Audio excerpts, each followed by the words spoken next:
આ છોકરો 99 વખત નિષ્ફળ ગયો, પરંતુ 100મી વખત જે થયું ને તે આખી દુનિયા બદલી નાખશે. તો શું થયું છે, ચાલો જાણીએ. એક છોકરો હતો. લોકો એને હંમેશા કહેતા કે તું જીવનમાં ક્યારેય સફળ નહીં થાય. અને સાચું કહું ને તો એ છોકરો 99 વખત તો નિષ્ફળ થયો હતો, પણ 100મી વખત જે થયું એણે તેની આખી જિંદગી બદલી નાખી. તો ચાલો આગળની વાર્તા ચાલુ કરીએ. એક નાનકડા એવા ગામમાં અર્જુન નામનો છોકરો રહેતો હતો. તેના ઘરની હાલત બહુ જ ખરાબ હતી. બહુ જ એટલે બહુ જ ખરાબ.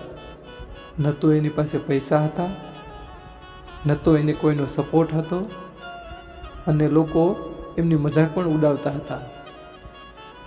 જ્યારે પણ એ કંઈ નવું કામ શરૂ કરે ને તો કંઈક ને કંઈક ખોટું થઈ જાય. બિઝનેસ શરૂ કર્યો તો એમાં પણ નિષ્ફળ ગયો. એક્ઝામ આપી તો એમાં પણ નિષ્ફળ ગયો. તો એને એવું થયું કે ચાલો નોકરી જ કરી લો. તો નોકરી માટે અરજી કરી તો અરજી પણ રિજેક્ટ. દોસ્તો, આવું એક વખત નહીં, આવું તો 99 વખત થયું હતું. અને એને લોકો એવું કહેવા લાગ્યા કે તારી કિસ્મત જ ખરાબ છે, તારાથી કંઈ નહીં થાય. અને એક દિવસ અર્જુન સંપૂર્ણપણે તૂટી ગયો.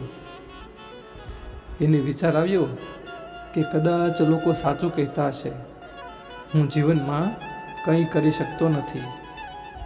પરંતુ દોસ્તો, અહીંયા આ સ્ટોરી પૂરી નથી થતી. આ સ્ટોરીનો સૌથી ઇમ્પોર્ટન્ટ પાર્ટ તો હજી બાકી છે. તો ત્યારે તેના શિક્ષકે એક વાત કહી, સફળ લોકો અને નિષ્ફળ લોકોમાં ફક્ત એક જ ફરક હોય છે. નિષ્ફળ લોકો અટકી જાય છે અને સફળ લોકો 100મી વાર પણ પ્રયત્ન કરે છે. એ જ રાતે અર્જુને નક્કી કર્યું, આ મારી છેલ્લી કોશિશ હશે, પણ હા, હું મારા 100% આપીશ. આગળ જે થયું ને એ તો કોઈએ વિચાર્યું પણ નહોતું. અર્જુને દિવસ અને રાત મહેનત ચાલુ કરી. દિવસ અને રાત બસ મહેનત અને મહેનત. ઊંઘ ઓછી કરે, કામ વધારે કરે. ઊંઘ ઓછી કરે, કામ વધારે કરે.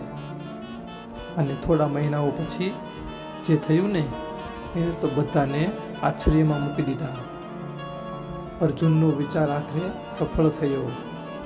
જે લોકો એની મજાક ઉડાવતા હતા ને એ જ લોકો હવે તેમની પાસેથી પ્રેરણા લેવા માટે આવ્યા. અને એમાંથી કોઈ પૂછ્યું કે અર્જુન, તારી સફળતા પાછળનું મને કારણ તો કે.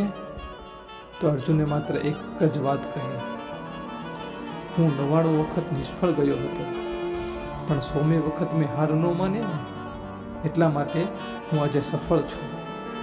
અને હા, સફળતા તેમને જ મળે છે જે છેલ્લી કોશિશ સુધી હાર નથી માનતા. તો દોસ્તો, તમને પણ આવી પ્રેરણાદાયક સ્ટોરી પસંદ હોય ને તો ચેનલને સબસ્ક્રાઈબ કરી અને કમેન્ટ જરૂરથી કરજો.